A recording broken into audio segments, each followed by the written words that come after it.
Campo. Você já ouviu falar de campo gravitacional? Você já ouviu falar de campo elétrico, campo magnético? Hoje eu vou falar de campo elétrico, mais precisamente do campo elétrico gerado por uma carga pontual. Se você precisa desse assunto para o seu vestibular, ou se você precisa para a sua escola, fique aí que você vai aprender um pouco. Você vai sair daqui sabendo o que é o campo. Eu sou o professor Theo, professor de Física, e peço que você, antes de tudo, dê um likezinho aí no vídeo. E no final do vídeo, se você não gostou, dê o seu dislike. Faça algum comentário também, é importante, eu estou começando o canal e eu quero ouvir sua sugestão, tá? E compartilhe o vídeo com os colegas, pode ser que você esteja ajudando o seu colega, além de estar ajudando o canal. Ok? Vamos lá para a nossa aula de campo elétrico de uma carga pontual? Bom, o assunto é campo elétrico, mas não é sobre um campo elétrico qualquer, é o campo elétrico de uma carga pontiforme. Mas por que eu preciso do conceito de campo? Aqui aparece, não sei se vocês já ouviram falar do mito de Sísifo. Se nunca ouviu, dê uma pesquisada que é interessante. Não tem nada a ver com física, mas é legal. É filosofia. Aqui eu peguei uma foto, né, um desenho, na verdade, uma imagem que remete ao mito de Sísifo. Deixa eu pegar aqui um apontador que vai ficar melhor.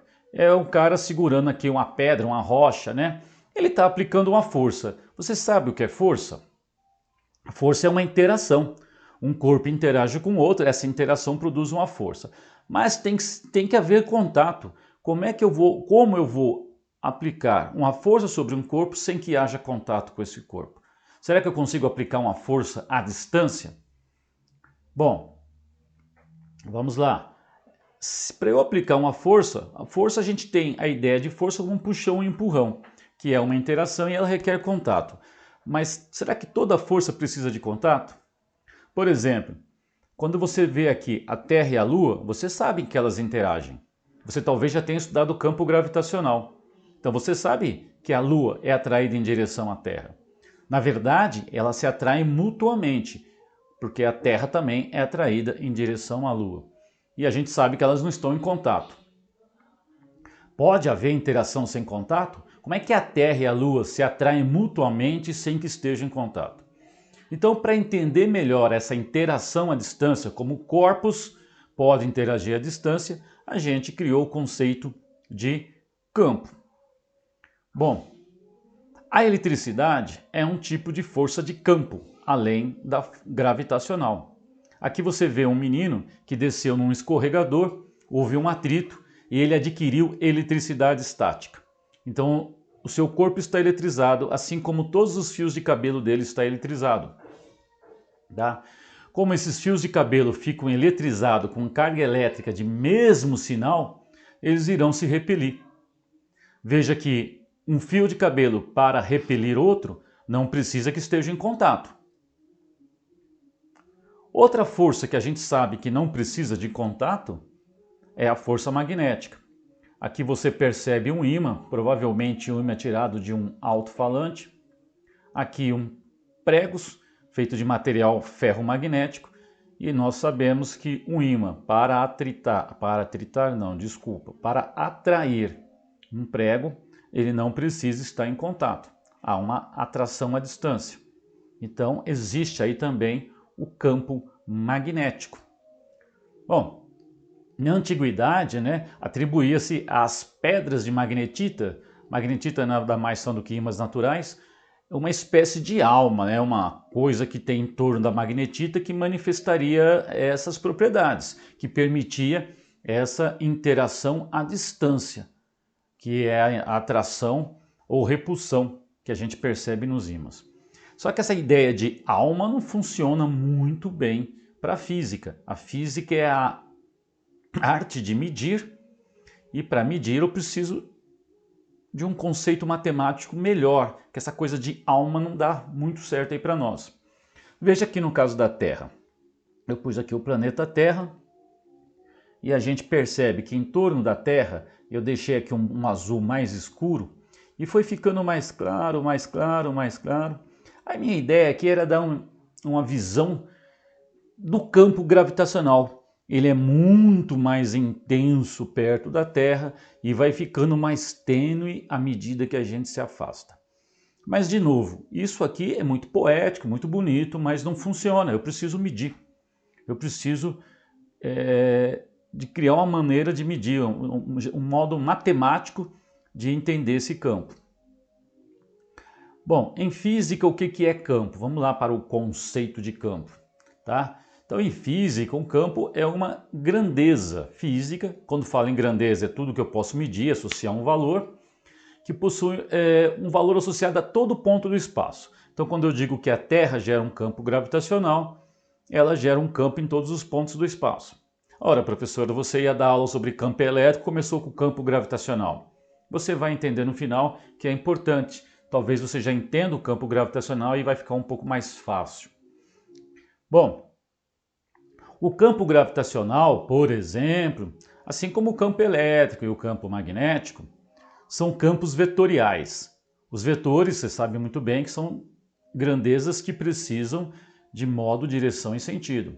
Então, os campos vetoriais, eu tenho que associar a um campo vetorial 3 informações, que é a magnitude. O que seria a magnitude? É a intensidade do campo, é um valor numérico, a direção do campo e o sentido. Então, campos elétricos, magnéticos, gravitacionais, são campos vetoriais. A cada ponto do espaço, em cada instante, eu vou associar aí, a esse ponto uma magnitude, uma direção e sentido. Não estou entendendo, professor, onde você quer chegar? Vamos lá. Coloquei aqui um ponto P e eu vou te mostrar como é que a gente vai medir o campo gravitacional da Terra gerado nesse ponto P. Esse ponto P poderia estar bem próximo da Terra ou mais afastado, não importa. Peguei um ponto P e quero associar a ele um campo gravitacional. Só que eu vou usar vetor. Então eu vou dizer que no ponto P existe um vetor que aponta em direção ao centro da Terra. E esse campo eu vou chamar de campo gravitacional, o campo G. Talvez você conheça bem isso. E eu quero medir esse campo neste ponto. Como é que a gente faz para medir o campo gravitacional da Terra em um ponto? Qual seria a sua sugestão? Bem, eu poderia pensar em colocar ali uma massa, né? Porque a massa gera campo gravitacional, ela vai interagir com outra massa. Se eu colocar uma massa no local onde existe um campo, veja que antes de eu colocar a massa, o campo existia do mesmo modo, antes que eu colocasse a massa. Então fui lá, coloquei a massa e surge o campo. Aliás, desculpa, já existia o campo, coloquei a massa, surge a força. Ok? Então no ponto existia um campo, coloquei uma massa nesse ponto, surgiu uma força de natureza gravitacional. Eu pus aqui o P de peso, porque a gente está acostumado aqui na superfície da Terra a chamar de peso essa força gravitacional. Bom, eu quero medir o campo. Será que eu consigo medir o campo gravitacional da Terra usando uma massa? A gente sabe que essa massa que eu estou usando não é a massa da Terra, então ela é uma massa teste, ou uma massa de prova que eu estou utilizando para medir o campo gravitacional da Terra. E eu meço esse campo gravitacional pegando o peso, imagina que eu vi a força de atração com que esse corpo é atraído em direção ao centro da Terra, eu pus ele na balança, medi a massa, e eu comparei peso e massa, e eu chamei isso, esse valor, vou atribuir esse valor, um número, né? E esse número é o campo gravitacional da Terra. Faça essa continha, tem o campo gravitacional da Terra. A pergunta seria, mas eu posso usar uma massa para medir o campo gravitacional de outra? Posso, porque a gente sabe que se eu colocasse ali uma massa maior, eu também teria um peso maior. E como o peso, a força gravitacional cresce proporcionalmente à massa, eu tenho naquele ponto uma constante, que eu vou chamar de gravitacional, campo gravitacional. Bom, se eu olhar aquela visão no ponto que eu dei, mas eu posso olhar de maneira mais global, né? Então eu tenho em todos os pontos do espaço um campo apontando em direção ao centro da Terra. Veja que próximo à Terra, esses vetores campo gravitacional que apontam para o centro da Terra estão mais próximos, conforme eu vou me afastando, a distância entre eles é maior. né? Eles divergem. Isso mostra que o campo gravitacional cai conforme eu vou me afastando. Eu poderia ter posto mais linhas aí para ver uma visão mais global desse campo. Aqui eu pus uma expressão matemática que se você conhece, se você desconhece essa expressão, não há problema nenhum. Aqui eu estou mostrando que o campo gravitacional cai com o quadrado da distância. Isso é outra aula. Coloquei a expressão aí para mostrar que quando eu me afasto da Terra, o campo cai. Porque na eletricidade a gente tem a mesma coisa no campo elétrico. Eu poderia ter posto mais linhas aí, você percebe que na superfície da Terra elas estão mais próximas, vou me afastando, elas estão divergindo, a densidade de linha vai ficando menor. Esse é o meu campo gravitacional. Se eu pegasse um pedaço da Terra, né, só o chão da sala onde você está aí nesse momento, e eu iria ver o campo gravitacional, como eu não estou afastado da Terra, são linhas que estão equidistantes. Então aí eu teria um campo, quando estou na superfície da Terra, um campo uniforme. Não existe mais densidade de linhas maior ou menor conforme eu me afasto da Terra. Então se eu estou olhando da superfície da Terra, eu vejo um campo constante. E do mesmo jeito, se eu coloco uma massa nesse campo, ela fica sujeita a uma força de natureza gravitacional, que é o peso. E se eu quiser medir o campo gravitacional, é só eu pegar a razão peso por massa. Aí no caso o campo em qualquer ponto vai ser o mesmo, que eu estou na superfície. Se eu pegar uma massa maior, eu tenho um peso maior, dá o mesmo valor. Mas você poderia me dizer, tá, o cara vai falar de campo elétrico, começou de falar de campo gravitacional. É porque a gente vai usar o mesmo conceito. Fica um pouquinho a coisa mais complicada, porque no caso de eletricidade eu tenho dois tipos de carga elétrica. Uma carga positiva e uma negativa, ok? E as interações são um pouco diferentes. No caso da força elétrica, se as cargas são de sinais opostos, a força de natureza elétrica é uma força de atração, assim como é a força entre duas massas, que a gente viu no gravitacional. No entanto, se eu tiver duas cargas de mesmo sinal, por exemplo, duas cargas positivas, a força é de repulsão, o que não acontece no caso do campo gravitacional. No caso do campo gravitacional, esta força ela é sempre atrativa. Também aconteceria a mesma coisa se eu colocar aí duas cargas negativas, também surge uma força, elas interagem, essas forças aparecem em pares, né? Terceira lei de Newton, você conhece? E essa interação aí é de repulsão, algo que não ocorre no campo gravitacional. No campo gravitacional, o que você tinha era sempre, né, um campo gravitacional apontando para a Terra e uma força sempre atrativa. Agora, como é que eu vou fazer se eu tenho carga positiva e eu tenho carga negativa? Eu vou partir do mesmo conceito, que eu pus um ponto aqui e falei que tem um campo gravitacional que aponta para a Terra. Agora eu vou colocar um ponto aqui, P, próximo a uma carga positiva, e vou pensar como eu vou medir esse campo.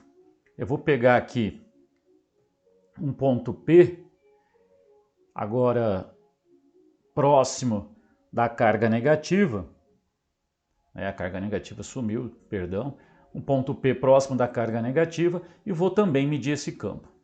Então vamos lá. Por convenção, a gente vai usar o campo elétrico gerado por uma carga positiva. Diferentemente do que acontece com a gravidade, a gente põe um campo apontando para a Terra. Na carga positiva, a gente vai dizer que o campo elétrico aponta se afastando da carga. E na carga negativa, a gente vai desenhar o campo elétrico apontando para a carga negativa. Ok? Então, carga negativa tem um campo que aponta para ela, carga positiva tem um campo que aponta para fora. A gente poderia ter construído uma física completamente oposta a essa e funcionaria do mesmo jeito, isso não importa. Mas é isso que a gente assume. Esse campo que aponta para a carga, eu vou dar um nome, é um campo de afastamento, ok? E o campo que aponta para fora, desculpa, e o campo que aponta para a carga é de aproximação. Cuidado para não achar que aí tem força. Como aqui, que eu coloquei um ponto P próximo da Terra, aqui não tem força, tem campo. Para surgir a força eu pus uma massa. Aqui nesse ponto não tem uma força, tem um campo. Aliás, não nesse ponto. Em todos os pontos ao entorno dessa carga, eu posso atribuir um valor de campo elétrico. Idem para esse ponto aqui. Em qualquer ponto do espaço e para esse eu posso atribuir um valor de campo elétrico. Aqui não tem força. Para surgir uma força no campo gravitacional, eu coloco aqui uma massa. Para surgir uma força no campo elétrico, eu coloco nesse ponto uma outra carga. Carga interage com carga e a massa interage com massa. Vamos para frente. Vamos agora medir esse campo então. Vamos colocar aí nesse ponto P uma carga positiva, está aqui. E vamos medir esse campo. Também vamos fazer a mesma coisa no ponto P próximo à carga negativa e vamos medir esse campo, usando a mesma ideia do que a gente usou no campo elétrico, né? No campo gravitacional, quero dizer. Aqui eu coloquei uma carga, olha lá, surgiu a força. Ok? Só tem a força porque eu coloquei a carga. Aqui eu coloquei uma carga no ponto P onde existia um campo, surgiu uma força de natureza elétrica. Bom, você poderia me dizer, essa força elétrica eu sei que está expulsando essa carga da proximidade dessa, porque carga positiva com carga positiva repele. É verdade. E aqui também eu vejo que a força elétrica aponta para a carga negativa, porque carga positiva e carga negativa atraem. Mas tem outra informação aí importante. Toda vez que eu tiver um campo elétrico conhecido, a carga positiva mergulhada neste campo fica sujeita a uma força de natureza elétrica na mesma direção e no mesmo sentido do campo. Vou repetir. Toda vez que eu ponho uma carga elétrica em um ponto do espaço onde existe um campo elétrico, ela fica sujeita a uma força de natureza elétrica. E essa força tem sempre a mesma direção e sentido do campo. Veja que eu posso aplicar a mesma ideia aqui. Coloquei uma carga positiva num ponto onde já existia um campo elétrico gerado por uma outra carga. Surgiu o quê? Uma força elétrica. E essa força elétrica é sempre na mesma direção e sentido do campo quanto a carga colocada no ponto for positiva. Existe, obviamente, força elétrica nas duas, tá? A força elétrica está nas duas. Eu estou estudando apenas a carga que eu coloquei no ponto, mas a força elétrica existe na outra carga também, porque elas interagem. Toda força de ação tem uma reação contrária, a terceira lei de Newton. Vou dar um nome para essas cargas. Essa carga Q positiva e essa Q negativa, vou usar um Q maiúsculo. Vou dizer que são a carga Q maiúsculo. E vou dar aqui para essas cargas que eu vou chamar de carga prova, carga de prova ou carga teste, do mesmo jeito que eu usei com a massa.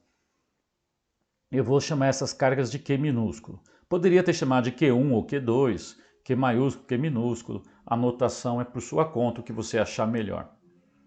E vou calcular o campo elétrico da mesma ideia, mesmo conceito, a mesma ideia que eu usei no campo gravitacional. Quando eu coloco a carga no campo, aparece uma força de natureza elétrica. Se eu pegar essa força de natureza elétrica e dividir pela carga, eu tenho o valor do campo. Veja, toma muito cuidado, que este campo elétrico não é o campo elétrico produzido por essa carga Q minúscula. É o campo elétrico produzido por uma carga Q maiúscula. Então eu estou usando uma carga para medir o campo elétrico de outra carga. Essa carga é a carga de prova, é a carga teste. Professor, mas se eu colocasse uma carga maior ali, como a força elétrica cresce proporcional à carga, lei de Coulomb, e isso é outra aula, você vai ter uma força elétrica que cresceu proporcionalmente à carga, a razão é a mesma. Se você dividir, vai dar o mesmo valor. Então eu tenho aí um valor, posso atribuir um valor a esse ponto que eu vou chamar de campo elétrico. Em termos de unidade, força a gente mede no sistema internacional em Newton, carga a gente mede em Coulomb, então o campo elétrico eu vou medir em Newton por Coulomb. Bom, continuando aí. O que está acontecendo aqui? Vamos lá. a gente tinha conhecido aí uma formulinha que a gente colocou lá, e agora a gente vai fazer a mesma coisa, a formulinha para medir o campo elétrico, que era a força elétrica por carga. Eu poderia ter feito a mesma coisa com a carga negativa. O que eu fiz agora? Embora a gente sempre costuma usar carga de prova positiva, o que eu vou fazer agora? Dada a carga e um ponto P, deixa eu voltar aqui um pouco, dado a carga e o ponto P, esta carga gera um campo elétrico em todos os pontos do espaço. Eu peguei um ponto específico e essa carga peguei outro ponto específico. Sempre assim, carga positiva gerando campo de afastamento, carga negativa, campo de aproximação. E aí, boto uma carga lá, coloco uma carga no ponto. O que vai acontecer? Esta carga vai ficar sujeita a uma força. Vamos tentar aproveitar a ideia anterior. Na ideia anterior, eu tinha dito que a carga positiva colocada em um campo ficava sujeita a uma força de natureza elétrica na mesma direção e sentido do campo. O que você acha que vai acontecer se eu colocar uma carga negativa nesse ponto? Ela vai ficar sujeita também a uma força, mas essa força tem a mesma direção do campo e o sentido oposto. Veja que isso serve nos dois casos. Se você olhar, no caso de cima, era óbvio que isso ia acontecer, porque positivo e negativo atrai, e aqui negativo com negativo repele. Então, ia chegar no mesmo resultado. E o campo elétrico pode ser medido pela razão força elétrica por unidade de carga. Se a gente pensar nessa carga que eu usei para medir o campo, e a carga Q, que é a carga de prova, melhor dizendo, a carga que eu usei e eu quero medir o campo, e a carga de prova que eu usei para medir o seu campo, eu sei que elas interagem. A força elétrica não aparece só na carga de prova. A força elétrica vai aparecer nas duas. E essa força vai depender da distância entre elas. É a lei de Coulomb, que é outra aula. Então aí no caso, como eu peguei uma carga positiva e negativa, poderia ser duas positivas ou duas negativas, eu vou ter aqui uma força de atração. Pela lei de Coulomb eu sei medir o valor dessa força. Essa força é dada por produto entre as cargas, ou seja, a força está na razão direta do produto das cargas e ela está na razão inversa do quadrado da distância. E tem uma constante eletrostática. Veja que essa fórmula, se você já estudou esse modelo matemático para calcular a força elétrica, se você já estudou gravidade, gravitação, você vê que é bem idêntica à lei da gravitação universal.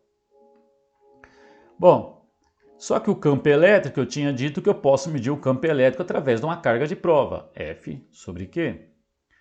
Se eu pegar esta expressão, que está mostrando a força entre as duas cargas, e colocar no lugar de F, assim, o que eu vou ter? Que a força elétrica, produto das cargas, razão inversa do quadrado da distância, constante K, dividido pela carga de prova. A carga de prova vai aparecer em cima e embaixo, você corta e você vai ter um resultado do campo elétrico.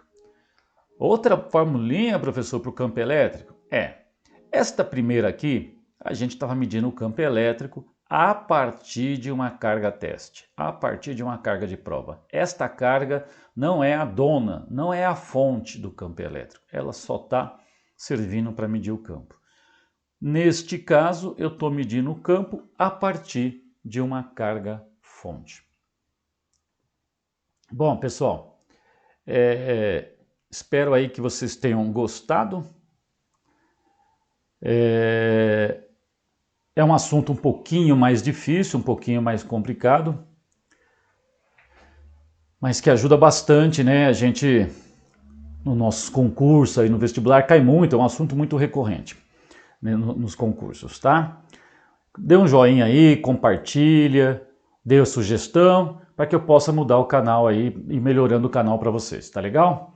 Aí tá o meu canal do YouTube, tá aí o canal do Instagram, do meu Facebook. E até agora, muito obrigado. Por enquanto, vamos ficando por aí.